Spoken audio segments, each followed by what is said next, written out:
Hola, soy Sofía. El hombre con el que me casé, el que juró amarme y respetarme, usó el dinero de mi familia para reservar unas vacaciones de lujo en las Maldivas para él, su amante, y toda la familia de ella, sus padres y sus hermanos. 6 boletos de primera clase, una villa sobre el agua, todo pagado con la herencia que mi padre me adelantó como regalo de bodas. Esa noche, el dolor fue tan agudo que se sintió como si el aire se hubiera solidificado en mis pulmones. ¿Alguna vez te has sentido tan traicionada que el silencio se convierte en tu única arma? Antes de contarte cómo encontré ese correo electrónico que lo cambió todo, y la llamada que hice inmediatamente después, déjame un comentario diciéndome desde qué parte del mundo me estás viendo, y suscríbete al canal. Créeme, no querrás perderte lo que sucede cuando un hombre cree que se ha salido con la suya, sin saber que el título de propiedad de su lujosa vida está a nombre de la mujer que acaba de destruir. El conflicto central de nuestra vida juntos siempre estuvo ahí, flotando en el aire perfumado de nuestra casa en Coral Gables. Era una mansión espectacular, un regalo de mis padres cuando nos casamos, con un valor de más de $2,5 millones. Legalmente, estaba a mi nombre, una precaución de mi padre, que es un hombre de negocios muy astuto. Pero para el mundo, y en la mente de Alejandro, era su trofeo. Él conducía un Porsche que no podíamos permitirnos y lucía un Rolex que yo sabía que no había pagado con su sueldo. Vivía una vida de opulencia financiada por la generosidad de mi familia, mientras me hacía sentir como una invitada en mi propia casa. Cada vez que intentaba hablar de finanzas, me acusaba de ser controladora o de no confiar en él, desviando la conversación con un encanto que, ahora lo veo, era puramente superficial y manipulador. Mi carrera como arquitecta se había convertido en un simple pasatiempo a sus ojos. A pesar de que tenía ideas y proyectos para renovar nuestra casa, él siempre las descartaba con una sonrisa condescendiente, para luego contratar a un diseñador de interiores amigo suyo que replicaba las tendencias de las revistas de lujo sin alma ni personalidad. Me sentía borrada, como si mi identidad se disolviera lentamente en las paredes blancas e impersonales que él había elegido. Mi voz se había vuelto un susurro en medio del eco de sus ambiciones. Él era el centro de nuestro universo, y yo, la silenciosa espectadora que aplaudía su actuación, preguntándome en secreto cuándo había aceptado un papel tan secundario en la historia de mi propia vida. La sensación de ser invisible era constante, un frío que se instalaba en mis huesos incluso bajo el sol de Florida. Recuerdo una vez, hace como un año, que le pregunté por un cargo de casi $10,000 en la tarjeta de crédito conjunta. Era por una consultoría de imagen, según me dijo. Cuando le pedí más detalles, su rostro se transformó. Pasó de la sorpresa a la indignación en segundos. Me acusó de espiarlo, de no apoyarlo en su esfuerzo por construir una marca personal para su trabajo. Me dijo que mi mentalidad era pequeña, que no entendía las inversiones necesarias para moverse en los círculos de poder. Me sentí tan avergonzada y culpable que terminé pidiéndole perdón. Esa noche, mientras él dormía, lo vi sonreír en sueños, y por primera vez sentí un miedo genuino. No era el miedo a perderlo, sino el miedo a la persona con la que compartía mi cama, alguien que podía manipular mis emociones con una facilidad aterradora. Ese incidente fue el comienzo de un cambio sutil en mí. La duda se instaló de forma permanente. Empecé a notar cosas que antes ignoraba. Las llamadas que cortaba abruptamente cuando yo entraba en la habitación. Las noches en las que llegaba tarde, oliendo a un perfume floral que yo no usaba. Su computadora portátil, que antes dejaba abierta por toda la casa, ahora estaba siempre protegida con contraseña y la cerraba de golpe si me acercaba. Su distancia emocional se convirtió en un abismo. Ya no hablábamos de nuestros sueños ni de nuestros miedos. Nuestras conversaciones se limitaban a la logística del día a día. El hombre del que me había enamorado, o del que creía haberme enamorado, había desaparecido, reemplazado por un extraño calculador y frío cuya vida parecía transcurrir en un plano paralelo al mío. La casa de Coral Gables, con sus techos altos y sus ventanales que daban a un jardín impecable, se convirtió en mi prisión dorada. Cada objeto de lujo que Alejandro compraba era un nuevo barrote en mi jaula. El sofá de diseño italiano, la escultura abstracta en el vestíbulo, el sistema de sonido de última generación. Nada de eso me pertenecía emocionalmente. Eran símbolos de su estatus, construidos sobre los cimientos de la fortuna de mi padre. Un día, buscando unos documentos en su estudio, encontré una carpeta con la etiqueta Propiedades e inversiones. Dentro, entre otros papeles, no estaba el título de nuestra casa. Recordé entonces las palabras de mi padre el día que firmamos. Sofía, este documento es tuyo y solo tuyo. Guárdalo bien. La confianza es buena, pero el control es mejor. Ese recuerdo, que en su momento me pareció cínico, ahora resonaba como una profecía. Hace 2 semanas, Alejandro llegó a casa con una sonrisa radiante, una de esas que reservaba para las grandes noticias que lo beneficiaban solo a él. Me anunció que tenía que hacer un viaje de negocios a Zúrich. Es una oportunidad única, mi amor. Unos inversionistas suizos quieren expandirse en Estados Unidos, y nuestra firma me ha elegido para liderar la presentación, dijo, abrazándome con un entusiasmo que sonaba ensayado. Me dio detalles sobre el hotel, las reuniones, incluso el clima que esperaba. Era una actuación impecable, demasiado perfecta para ser real. Mientras hablaba, mi mente no podía dejar de pensar en la frialdad de sus ojos. No había brillo, no había emoción genuina. Era el discurso de un vendedor, no la confesión emocionada de un esposo a su esposa. La noche antes de su supuesto viaje, la tensión en la casa era palpable. Él preparaba su maleta con una meticulosidad extraña, doblando trajes y camisas con una concentración casi febril. Más tarde, lo encontré en su despacho, inclinado sobre su portátil. La luz de la pantalla iluminaba su rostro, y vi una expresión de satisfacción que me heló la sangre. Cuando me sintió en el umbral, cerró la tapa del ordenador de un golpe seco, con un movimiento tan brusco que delató su pánico. Solo revisando los últimos detalles de la presentación, musitó, forzando una sonrisa. Pero yo ya había visto suficiente. No era la cara de un hombre preparándose para un viaje de trabajo. Era la cara de un hombre que saborea un secreto, una victoria que no me incluía. Esa noche no pude dormir. Me quedé en la cama, escuchando su respiración profunda y tranquila a mi lado, y sentí un profundo desprecio. El silencio de la casa era abrumador. Cada crujido del suelo parecía un grito de advertencia. La imagen de su rostro asustado al cerrar el portátil se repetía en mi mente una y otra vez. Sabía que la respuesta a todas mis dudas, a todos mis miedos, estaba dentro de esa máquina. Alrededor de las 3 de la mañana, cuando estuve segura de que estaba profundamente dormido, me levanté de la cama.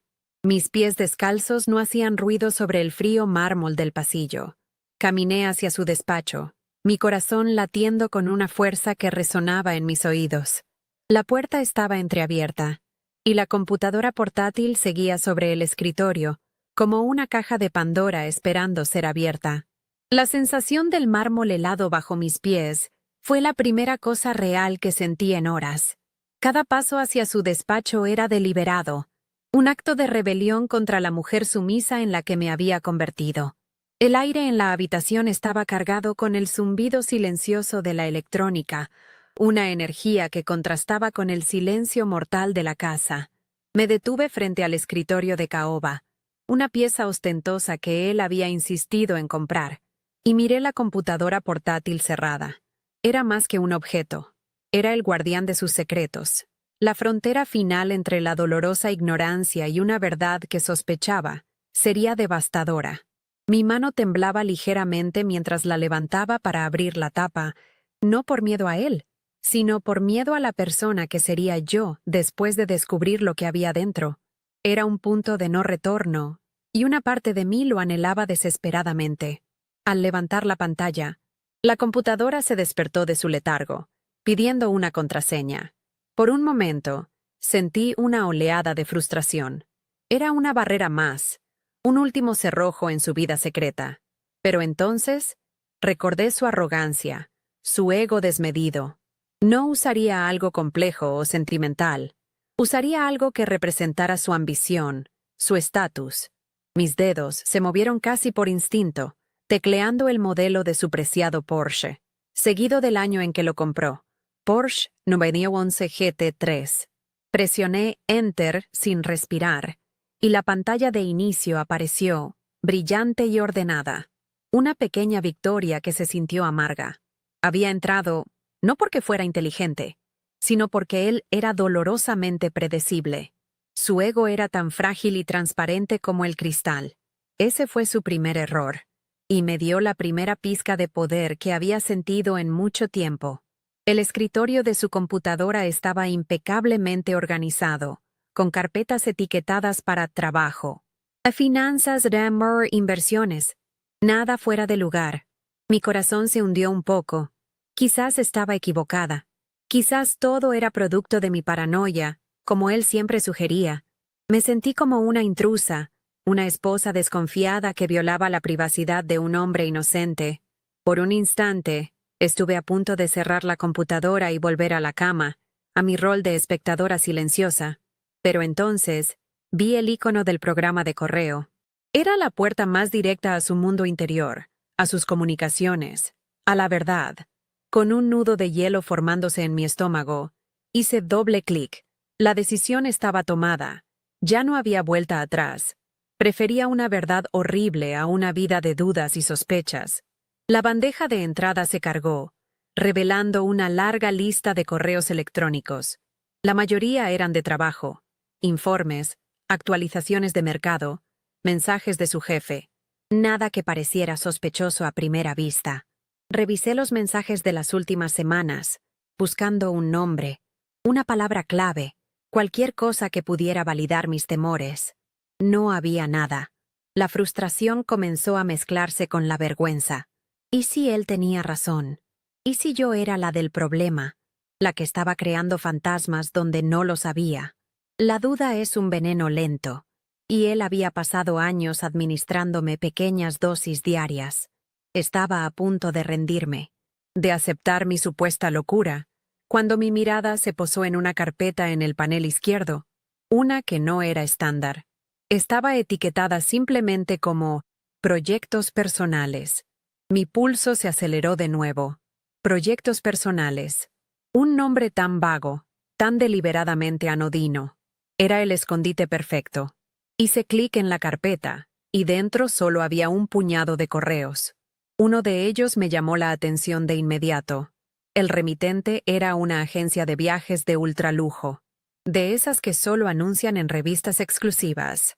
El asunto del correo era simple: confirmación de itinerario y pago final. La fecha era de hacía apenas 3 días.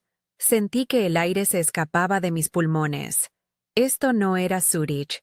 Esto no era un viaje de negocios. Mi mano se movió con una lentitud casi dolorosa para hacer clic y abrir ese mensaje, sabiendo que lo que encontraría dentro iba a destrozar el frágil mundo que había construido a mi alrededor. Era el momento de la verdad, y estaba tan aterrorizada como ansiosa por enfrentarlo. El correo se abrió, y el mundo se detuvo. No era un boleto, eran 6. 6 boletos de primera clase con destino a Malé, en las Maldivas. Las fechas coincidían perfectamente con su supuesto viaje a Zúrich. Y luego, vi los nombres de los pasajeros. El primero era el suyo, Alejandro Vargas. El segundo, Valentina Torres. Mi mente se quedó en blanco por un segundo, procesando el nombre que había temido en silencio durante meses, el nombre de su nueva asociada, de la que hablaba con demasiado entusiasmo, y luego, los otros 4 nombres, todos con el apellido Torres, sus padres, sus hermanos. La pantalla se volvió borrosa por las lágrimas que no sabía que estaba conteniendo. No era solo una aventura, era una integración familiar. Él la estaba presentando a su mundo, un mundo que yo había financiado. La humillación fue un golpe físico. Me dobló sobre el escritorio, luchando por respirar. Pero lo peor estaba al final del correo. El detalle de la reserva. Una villa privada sobre el agua, con chef personal, excursiones de buceo y tratamientos de spa diarios.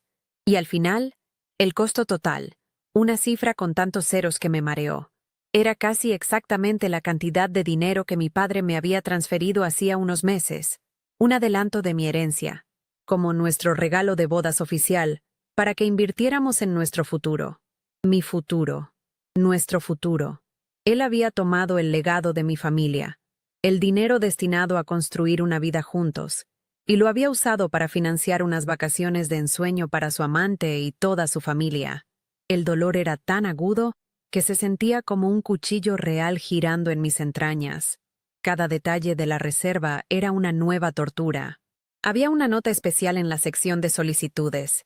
Paquete de luna de miel para el señor Vargas y la señora Torres. Botella de champán premium a la llegada.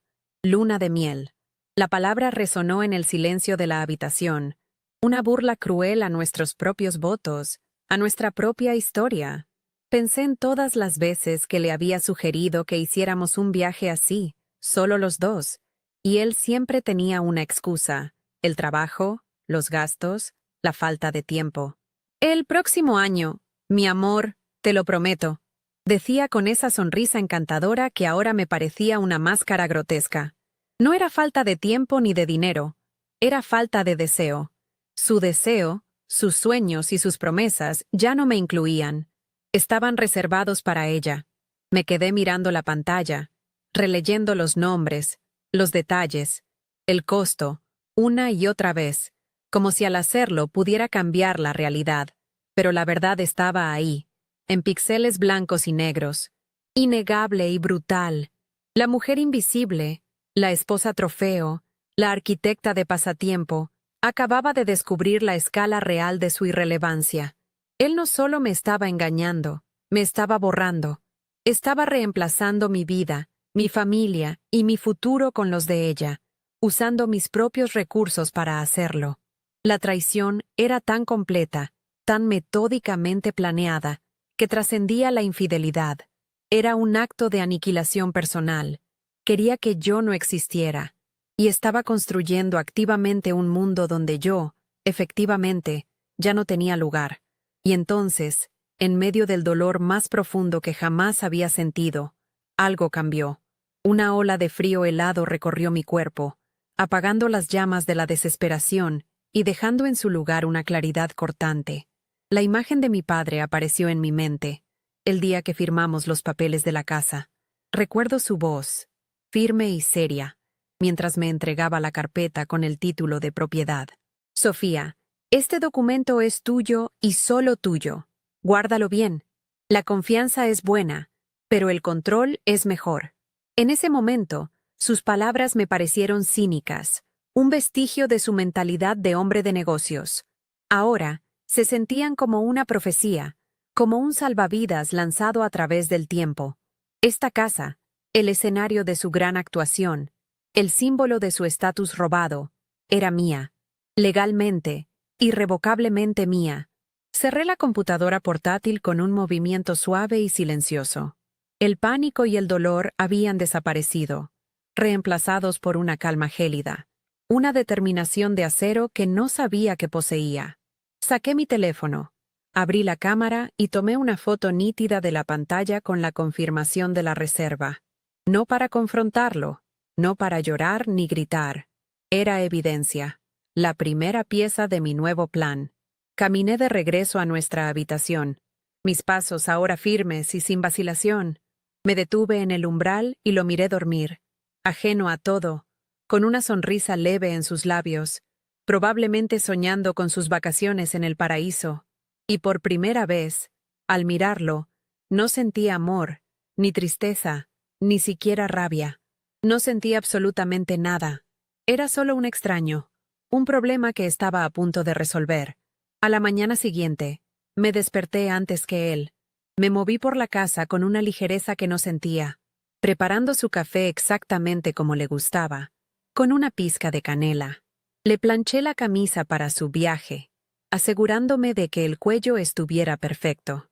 Cada gesto era una actuación, una obra de teatro para un público de uno.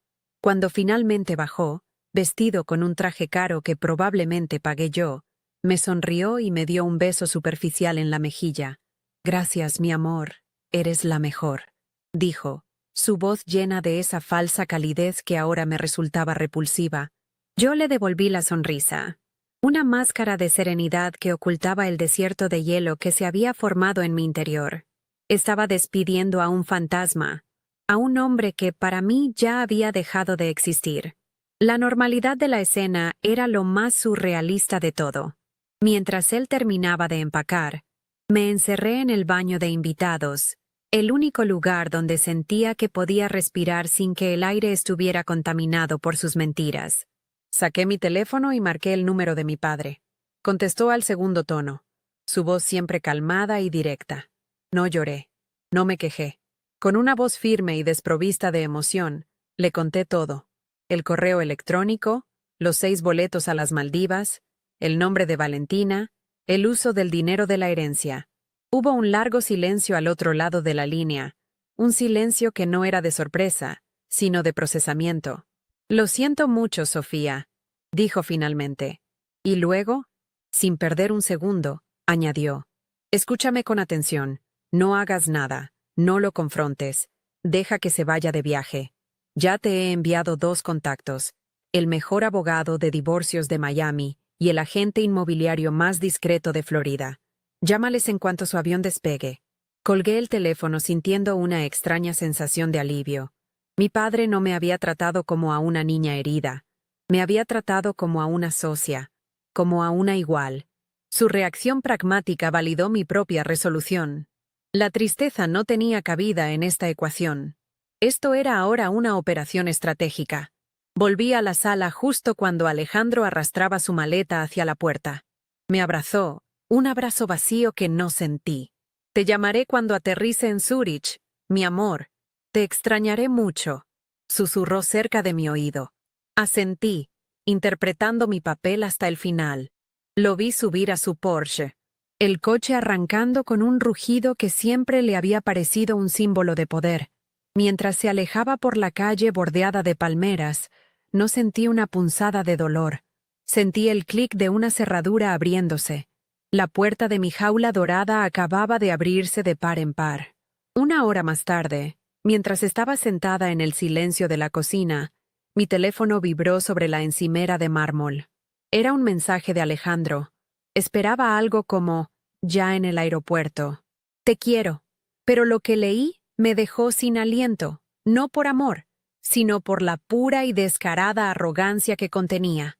El mensaje decía, tranquila, mi vida, ya estoy a punto de embarcar. No te preocupes por el dinero. La empresa del viejo ha sido mi banco personal durante años. Ni se dará cuenta. Nuestro futuro está asegurado. Mi corazón se detuvo. El mensaje no era para mí. Por el tono, por el contenido. Era evidente que se lo estaba enviando a Valentina. En su prisa y su emoción, se había equivocado de destinatario. Había cometido un error garrafal que lo cambiaría todo. Leí el mensaje 1, 2, 10 veces. La empresa del viejo ha sido mi banco personal durante años. De repente, todo encajó. El Porsche, el Rolex, las cenas extravagantes, la consultoría de imagen de $10,000. No era solo el dinero de mi herencia. Había estado robándole a mi padre, sistemáticamente, durante años. La traición ya no era solo contra mí, era contra mi familia, contra el hombre que le había dado una oportunidad, que lo había acogido como a un hijo. La rabia que sentí en ese momento fue diferente a todo lo que había experimentado. Era una furia fría, calculadora. Ya no se trataba de un corazón roto, se trataba de justicia. Hice una captura de pantalla del mensaje. La segunda pieza de evidencia crucial en menos de 12 horas. Su ego acababa de entregarme el arma que necesitaba. No esperé ni un minuto más. Hice las 2 llamadas que mi padre me había indicado. Primero, al abogado, un hombre llamado David Sterling, cuya voz transmitía una confianza y una autoridad que me calmaron al instante. Le expliqué la situación, incluyendo el último mensaje de texto. Pude oír cómo su interés se agudizaba. Señorita Sofía, dijo, y me gustó que usara mi apellido de soltera. Esto cambia las cosas significativamente. Esto ya no es solo un divorcio. Esto podría tener implicaciones criminales. Acordamos reunirnos esa misma tarde. La segunda llamada fue al agente inmobiliario, un hombre especializado en ventas discretas y rápidas de propiedades de lujo. Le expliqué que quería poner la casa en el mercado de inmediato, en una venta privada, fuera de los listados públicos. Tengo el título de propiedad a mi nombre exclusivamente, le aseguré. Su respuesta fue simple. Estaré en su casa en una hora. La llegada del agente inmobiliario, un hombre elegante y eficiente llamado Marcus, marcó el verdadero comienzo de mi nueva vida. Caminó por la casa, no como un invitado, sino como un tasador. Sus ojos recorrían los techos altos, los suelos de mármol, la cocina de diseño que Alejandro había elegido. Pero yo ya no veía una casa, veía cifras, veía un activo. La ubicación es excelente. La propiedad está en perfectas condiciones. Podemos pedir un precio premium y conseguir una venta rápida si encontramos al comprador adecuado, dijo, mientras tomaba notas en su tableta. Hablamos de estrategia, de precios, de cómo proceder sin alertar a nadie. Por primera vez, en esa casa que se había sentido como una prisión, yo estaba al mando. Estaba tomando decisiones, moviendo las piezas en un tablero que Alejandro ni siquiera sabía que existía. Más tarde, cuando me reuní con David Sterling en su imponente oficina con vistas a la bahía de Biscayne, sentí que el poder seguía cambiando a mi favor. Extendí sobre la mesa una copia del título de propiedad, la foto de la reserva de las Maldivas y la captura de pantalla del mensaje de texto. Él examinó cada documento en silencio, sus cejas arqueándose ligeramente ante el mensaje. Con esto, dijo, señalando la captura de pantalla. Día, podemos solicitar una auditoría forense completa de las finanzas de la empresa de su padre. Si lo que él dice es cierto y ha estado malversando fondos, enfrentará consecuencias mucho más graves que un divorcio desfavorable. Me explicó los pasos a seguir: congelar todas las cuentas conjuntas, emitir una orden de restricción para que no pudiera acceder a la casa a su regreso y empezar a preparar no solo la demanda de divorcio, sino también una posible denuncia penal. Esa noche, sola en la inmensa casa, el silencio ya no era opresivo, era un lienzo en blanco. Recorrí las habitaciones, mirando los objetos que Alejandro había comprado con tanto orgullo: el sofá italiano, la escultura abstracta, su colección de relojes en el vestidor. Ya no eran símbolos de mi humillación, sino pruebas de sus crímenes, activos que pronto serían liquidados. Cogí una bolsa de basura grande y empecé a meter sus cosas: su ropa, sus zapatos, sus productos de aseo carísimos. No lo hice con rabia, sino con una eficiencia metódica, como si estuviera limpiando un espacio para prepararlo para un nuevo inquilino.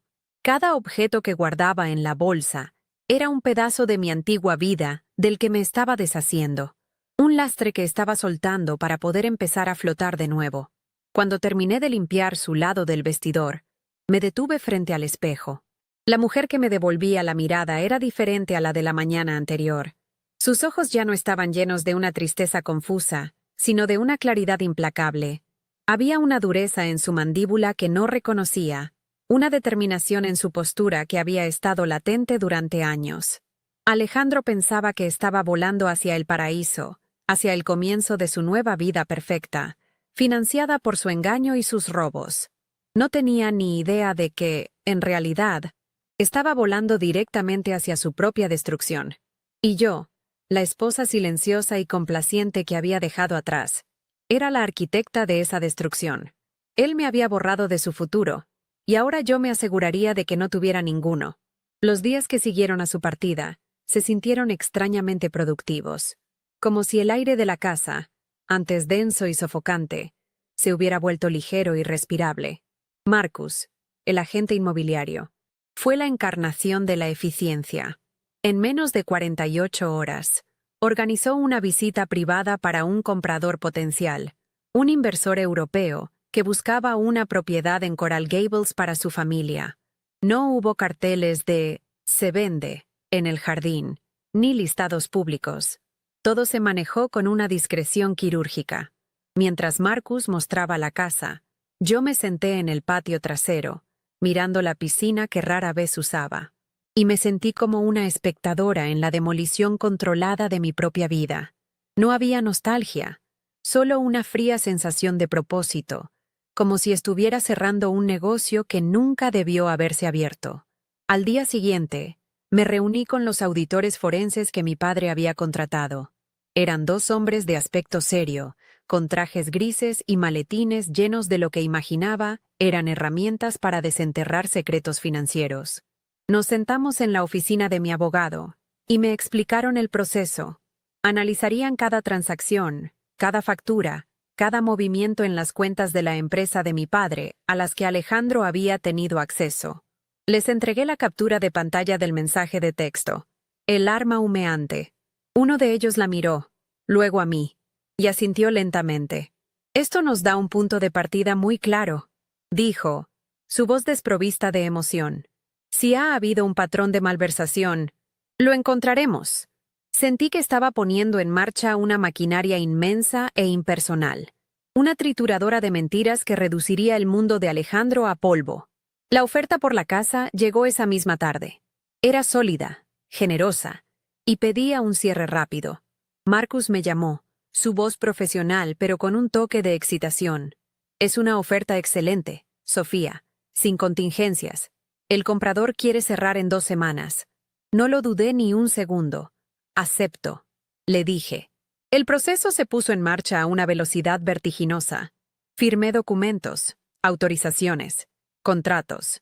Cada firma se sentía como un golpe de martillo en los clavos del ataúd de mi matrimonio. Estaba desmantelando, pieza por pieza, el escenario de su gran farsa.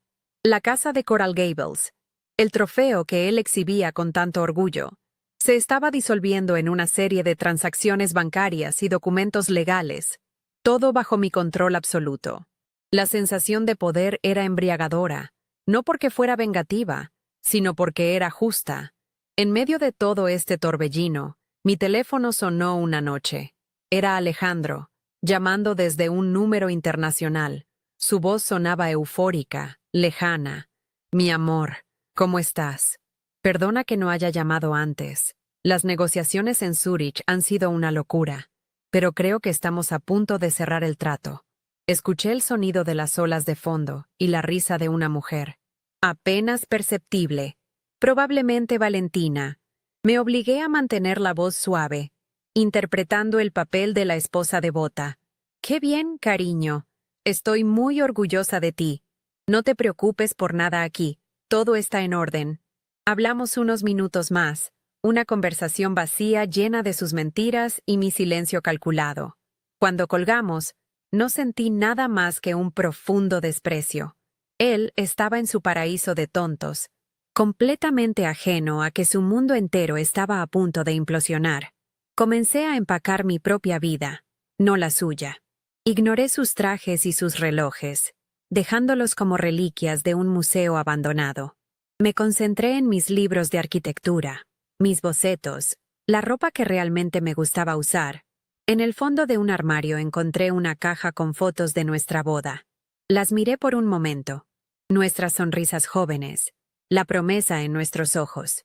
Sentí una punzada de tristeza, no por el hombre que había resultado ser, sino por la joven ingenua que yo había sido, la que había creído en ese cuento de hadas. No rompí las fotos, simplemente cerré la caja y la dejé junto a sus otras pertenencias.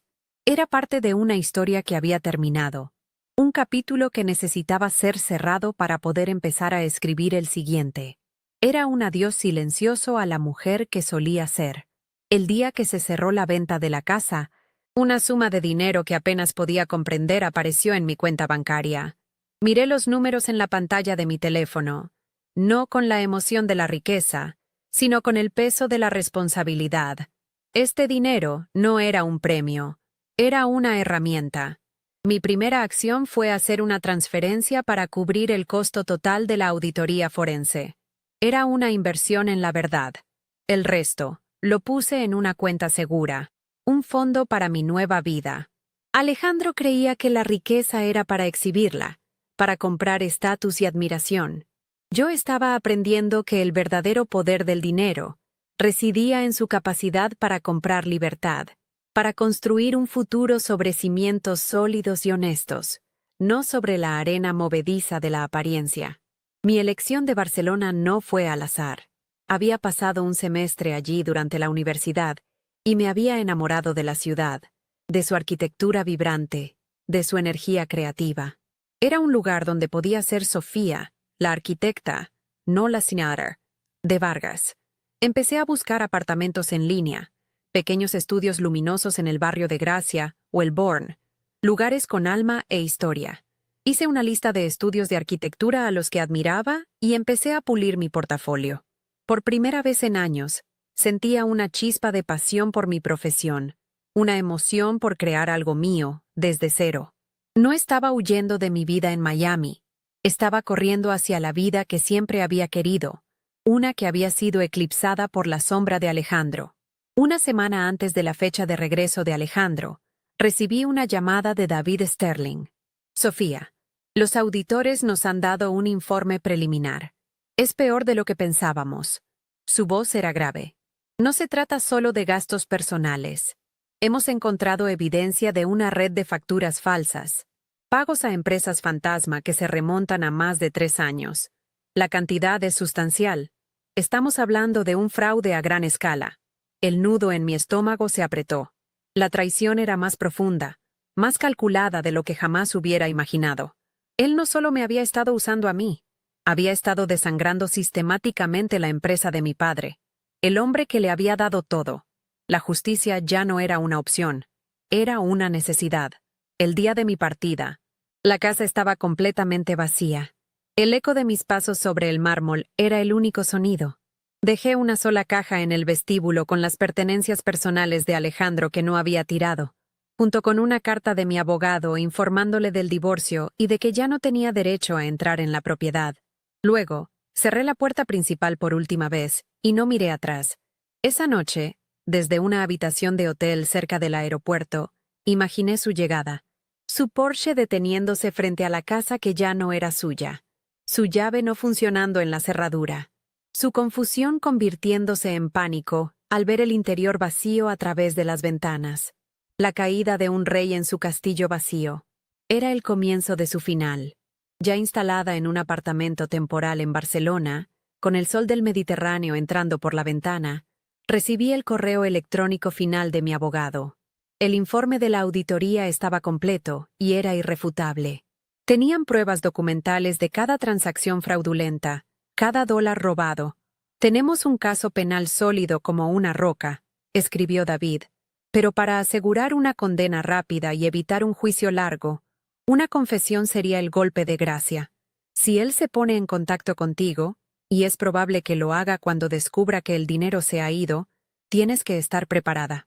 El plan, que había comenzado con una dolorosa revelación en la oscuridad de su despacho, estaba ahora en su fase final. La trampa estaba lista. Solo faltaba que la presa, cegada por su propia arrogancia, entrara directamente en ella. Pasaron 3 meses. 3 meses en los que el estruendo de mi vida anterior se había desvanecido hasta convertirse en un murmullo lejano, reemplazado por el sonido de las gaviotas sobre el Mediterráneo y el bullicio alegre de las calles de Barcelona. Había encontrado un pequeño apartamento en el barrio de Gracia, un espacio lleno de luz y posibilidades, donde mis bocetos de arquitectura cubrían las paredes en lugar de las frías obras de arte que Alejandro había elegido. La vida era tranquila, productiva. Había empezado a colaborar con un pequeño estudio local, y la pasión por mi trabajo, largamente dormida, había despertado con una fuerza renovada. Pero a pesar de la paz, sabía que faltaba una última pieza para cerrar el rompecabezas. Esperaba la llamada, tal como David me había advertido. Esperaba el momento en que la arrogancia de Alejandro finalmente chocara contra el muro de la realidad que yo había construido. Sucedió una tarde de martes. El sol se filtraba por el balcón, proyectando largas sombras doradas en el suelo de madera. Mi teléfono vibró sobre la mesa de dibujo. En la pantalla, su nombre, Alejandro. Mi corazón dio un vuelco, una reacción visceral, un eco del pasado. Pero no era miedo. Era la adrenalina de un corredor en la línea de salida. Respiré hondo. Conté hasta 3 y acepté la videollamada. La pantalla se dividió en dos. Mi lado mostraba la luz cálida de mi nuevo hogar, con el cielo azul de Barcelona de fondo. Su lado era una imagen de pesadilla. Su rostro, antes bronceado y pulcro, estaba pálido y demacrado. Tenía ojeras oscuras y una barba de varios días. Detrás de él, solo se veía una pared de color beige sucio y la esquina de una cama sin hacer en lo que parecía una habitación de hotel barata y deprimente. El contraste era tan brutal, tan poético, que casi me hizo sonreír. Él no perdió el tiempo en saludos. Su voz, que antes era suave y seductora, ahora era un gruñido áspero y lleno de veneno. ¿Dónde está mi dinero, Sofía?, espetó, su rostro contorsionado por la rabia. ¿Crees que puedes vender mi casa y simplemente desaparecer con todo? Esa casa era tanto mía como tuya. Trabajé duro por esa vida, mientras tú te dedicabas a tus dibujitos.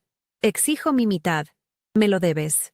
La palabra «mí» salió de su boca con una convicción tan delirante que me dejó momentáneamente sin palabras.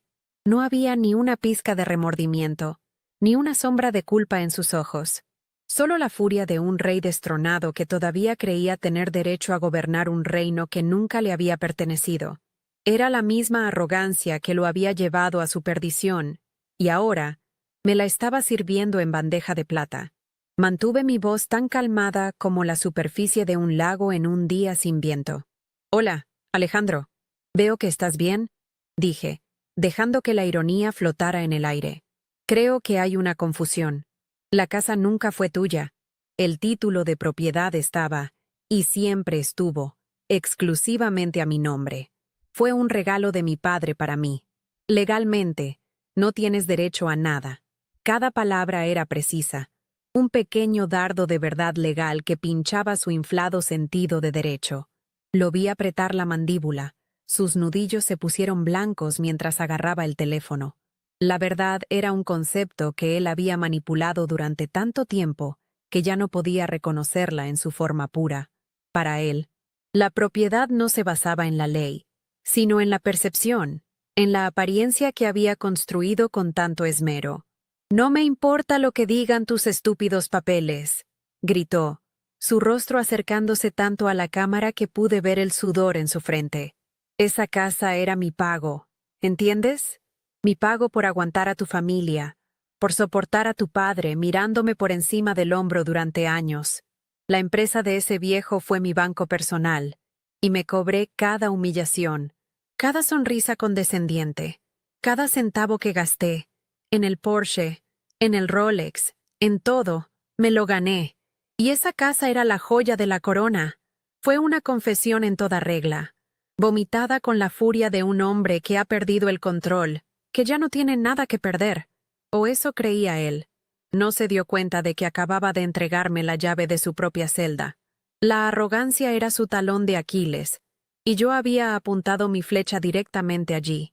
Dejé que sus palabras resonaran en el silencio por un momento, asegurándome de que la grabación las capturara con total claridad. Luego, con la misma serenidad, hice un gesto sutil, como si ajustara algo en mi pantalla. «Gracias por aclarar eso, Alejandro. Realmente lo aprecio», dije suavemente. «Solo para que lo sepas, y para que conste en acta, esta conversación está siendo grabada, desde el momento en que contesté».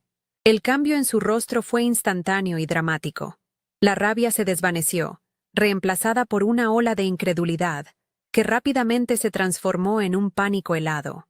Sus ojos se abrieron de par en par, y el poco color que le quedaba en la cara desapareció por completo. De repente, parecía un animal atrapado en los faros de un coche, dándose cuenta demasiado tarde del peligro inminente. El silencio que siguió fue más elocuente que todos sus gritos. Podía oír su respiración entrecortada a través del altavoz. Estaba procesando, conectando los puntos, dándose cuenta del error garrafal que acababa de cometer. Su boca se abrió y se cerró un par de veces, pero no salió ningún sonido. Había pasado de ser el cazador furioso a la presa aterrorizada en el lapso de una sola frase. Había construido su vida sobre un castillo de naipes de engaño y confianza traicionada. Y yo acababa de soplar. La imagen de su rostro paralizado por el terror, enmarcado por la sordidez de su habitación de hotel, era la definición perfecta de la justicia poética. Su caída no fue un accidente, fue una consecuencia directa de su propio carácter. Verás, Alejandro, continué, mi voz ahora con un filo de acero. Usé una parte del dinero de la venta de la casa, no para irme de compras, sino para contratar al mejor equipo de auditores forenses de Florida. Llevan meses revisando las cuentas de la empresa de mi padre, siguiendo el rastro de tus pagos. Vi un tic nervioso en su ojo. Han encontrado todo. Las facturas falsas, las empresas fantasma, cada dólar que desviaste. Tu confesión de hace un minuto, donde admites haber usado la empresa como tu banco personal, simplemente corrobora meses de evidencia sólida. Es el lazo en el regalo, el informe del auditor, ese documento que había iniciado como una sospecha. Ahora era un arma cargada, y él acababa de apretar el gatillo contra su propia sien. El terror en su rostro se convirtió en pura desesperación. Empezó a balbucear, a negar. No, no puedes. Estás mintiendo. Es un farol, tartamudeó, pero su voz carecía de toda convicción. Sabía que era verdad. Sabía que su juego había terminado. Mi abogado ya ha presentado el informe completo a la oficina del fiscal del distrito. Alejandro, hay un caso penal abierto en tu contra por fraude y malversación de fondos a gran escala. Esta grabación, dije, levantando ligeramente mi teléfono, será enviada a David en cuanto colguemos. Es la prueba final que necesitaban. La confesión directa del acusado. Su mundo, construido sobre el dinero y el estatus robados, se estaba derrumbando en tiempo real, en una pantalla dividida entre su infierno personal y mi paraíso recuperado. Lo dejé con esa imagen, la imagen de su propio rostro descompuesto por el pánico, reflejado en la pantalla de su teléfono. No esperé una respuesta. No necesitaba escuchar más súplicas ni más insultos. Mi parte en esta historia había terminado. Con un movimiento tranquilo y deliberado, mi dedo presionó el botón rojo en la pantalla. La conexión se cortó, su rostro desapareció, y mi apartamento volvió a llenarse con la luz del sol de la tarde. El silencio que quedó no fue tenso ni incómodo. Era un silencio de finalidad, de cierre. Me levanté y caminé hacia el balcón, respirando el aire salado del Mediterráneo.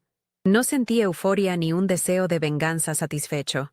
Sentí paz, una paz profunda y absoluta. Él pensó que me estaba robando una casa. En realidad, sin saberlo, me había devuelto mi vida.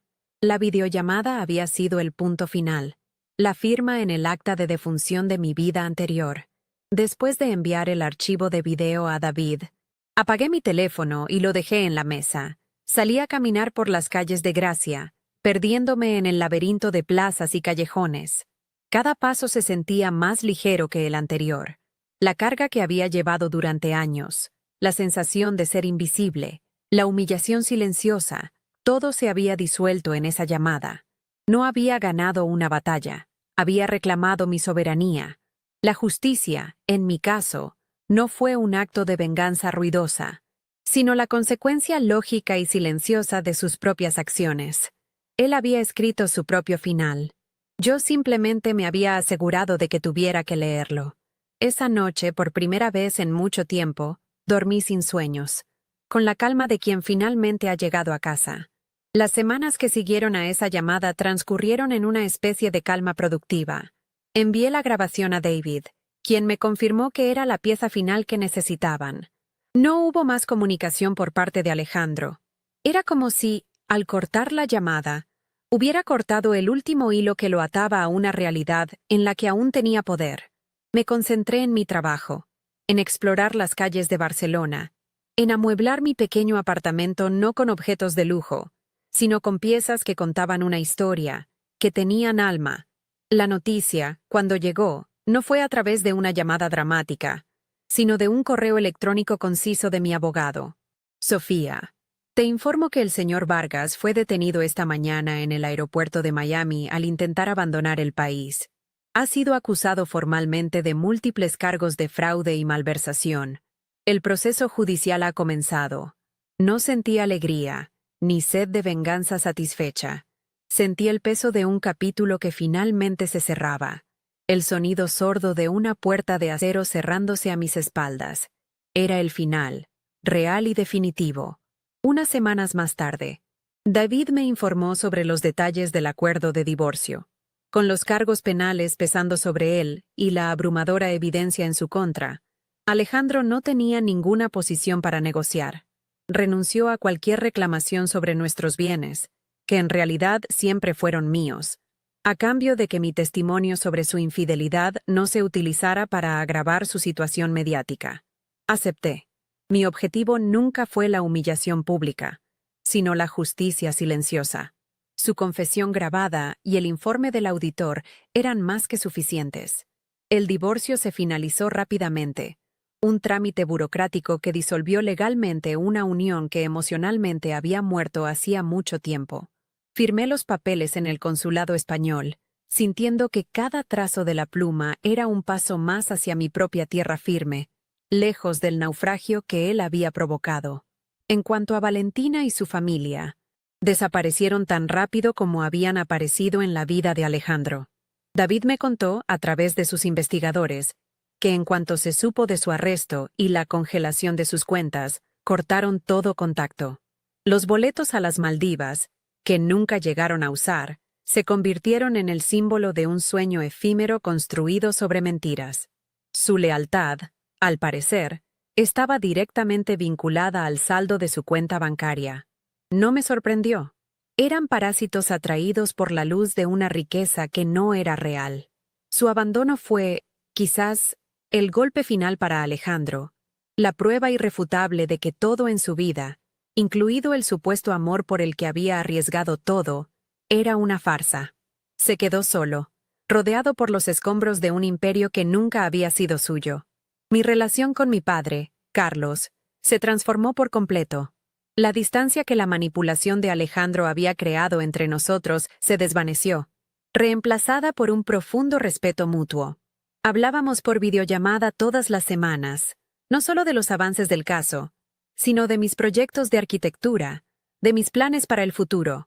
Un día, me confesó con una voz cargada de emoción: Sofía, siempre supe que eras fuerte, pero la forma en que manejaste esto, con inteligencia y sin dejarte llevar por el odio, me ha demostrado que eres mucho más que mi hija.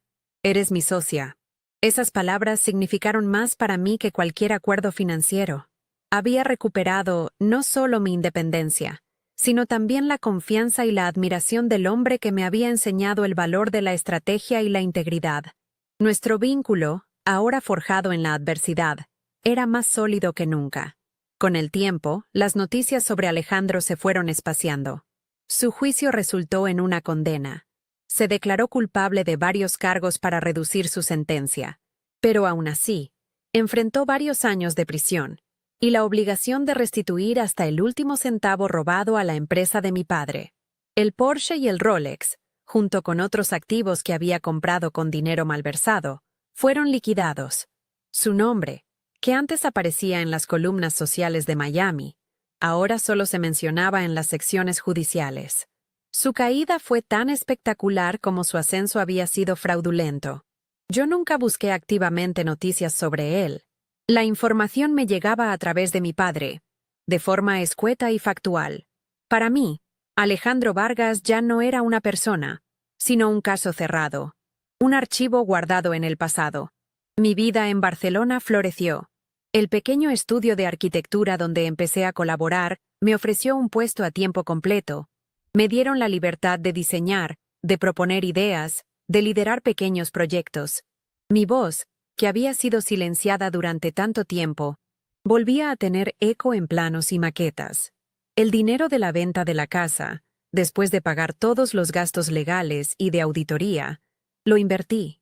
Una parte la usé para crear un fondo de inversión a largo plazo, y otra la destiné a fundar mi propio pequeño estudio de arquitectura, un sueño que había aparcado durante años.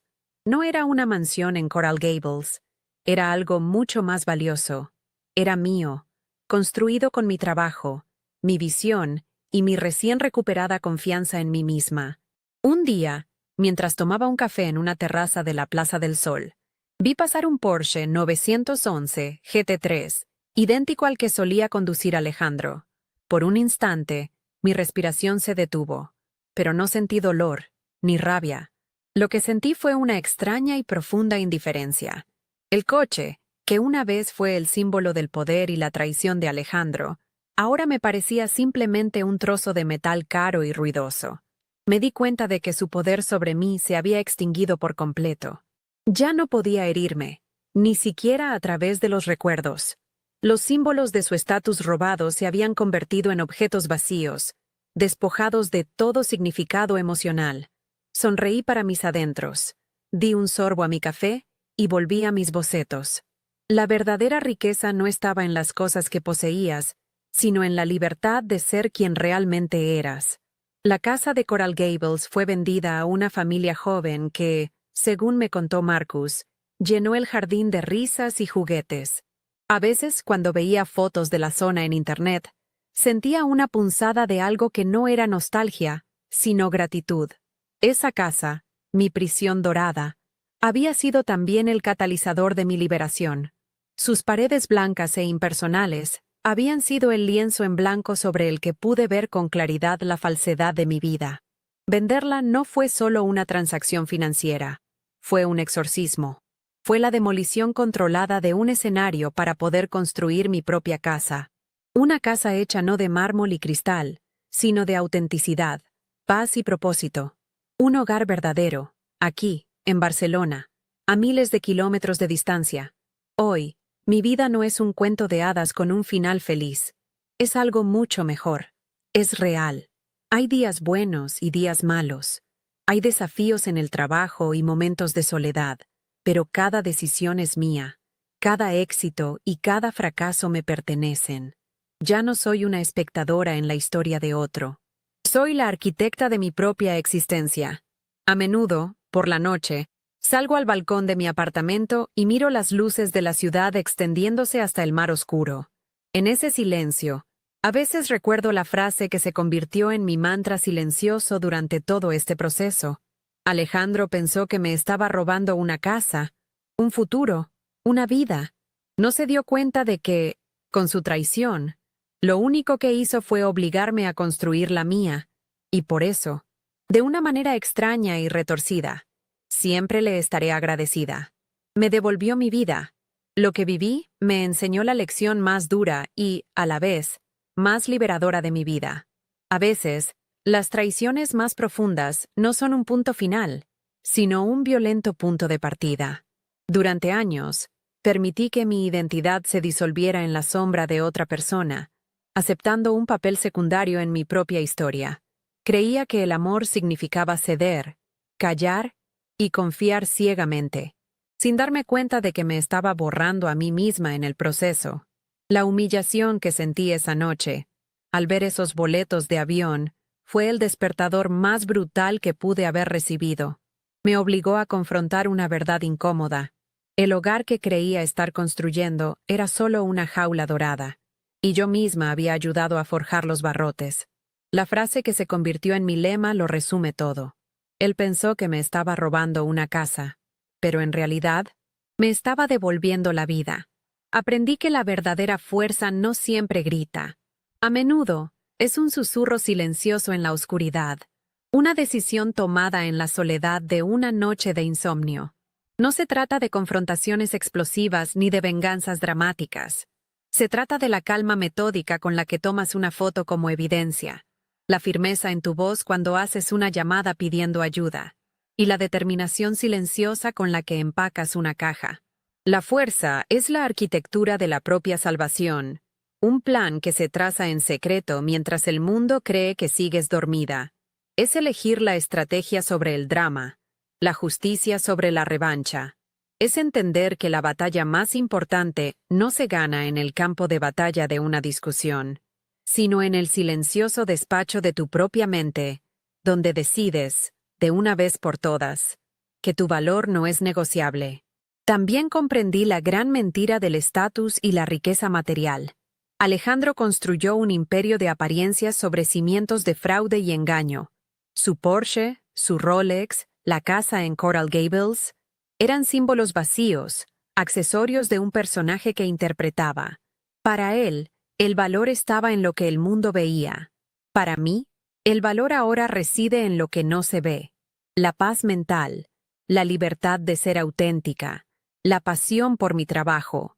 La imagen de su rostro demacrado en una habitación de hotel barata, contrastada con la luz del sol en mi apartamento de Barcelona, no fue una victoria sobre él, sino una lección visual para mí.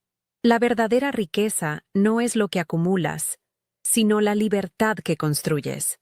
Es la capacidad de despertarte por la mañana en un lugar que es tuyo, no por un título de propiedad, sino porque resuena con tu alma. Este viaje me enseñó a escuchar esa pequeña voz interior que durante tanto tiempo ignoré, esa intuición que me advertía que algo no estaba bien. Nos enseñan a ser amables, a dar el beneficio de la duda, pero rara vez nos enseñan a confiar en nuestro propio instinto, como si fuera nuestra brújula más precisa. Y también aprendí a escuchar a los verdaderos aliados. La reacción de mi padre no fue de lástima, sino de acción. No me vio como una víctima frágil, sino como una socia estratégica que necesitaba las herramientas adecuadas. Rodearte de personas que creen en tu fuerza, incluso cuando tú dudas de ella, es fundamental. La lección es clara. Confía en tu instinto para identificar el problema y confía en tu círculo íntimo para ayudarte a encontrar la solución. Hay una diferencia fundamental entre justicia y venganza, y entenderla fue clave para mi sanación. La venganza busca que la otra persona sienta el mismo dolor que tú sentiste. Es un ciclo destructivo que te mantiene atada al pasado. La justicia, en cambio, busca restablecer el equilibrio. No se trata de infligir sufrimiento, sino de asegurar que las acciones tengan consecuencias. Mi objetivo nunca fue destruir a Alejandro, sino desmantelar el sistema de mentiras que él había construido. Un sistema que no solo me dañaba a mí, sino también a mi familia. La paz llegó, no cuando supe que estaba sufriendo, sino cuando supe que el orden había sido restaurado, que sus crímenes habían salido a la luz y que el legado de mi familia estaba a salvo. La justicia te libera, la venganza te mantiene prisionera. Si estás pasando por algo similar, si te sientes invisible, subestimada o atrapada en una vida que no parece tuya, quiero que sepas esto. El momento en que te sientes más borrada es, a menudo, el preludio de tu renacimiento. El dolor de la traición tiene una extraña cualidad transformadora. Te despoja de todo lo que creías ser, dejándote con la esencia de quién eres realmente. Y desde ese lugar de vulnerabilidad absoluta, tienes la oportunidad única de reconstruirte desde cero, con materiales más fuertes y un diseño más auténtico. No veas el final de una historia como tu final. Míralo como la demolición necesaria de una estructura defectuosa para poder, finalmente, construir el hogar que siempre mereciste. Uno donde tú seas la arquitecta principal. Esta historia no es solo mía. Es la historia de cualquiera que haya tenido que encontrar su voz después de haber sido silenciado. Me enseñó que nuestro mayor poder no reside en lo que nos quitan, sino en lo que elegimos construir en el espacio que queda. Si mi experiencia ha resonado contigo, si alguna vez has tenido que levantarte de las cenizas de una vida que se derrumbó, me encantaría leer tu historia de fortaleza en los comentarios. Créeme, tu voz importa. Y antes de irte, suscríbete al canal y activa las notificaciones. Hay muchas más historias de resiliencia y justicia que merecen ser contadas, y la tuya podría ser una de ellas. Gracias por haberme escuchado.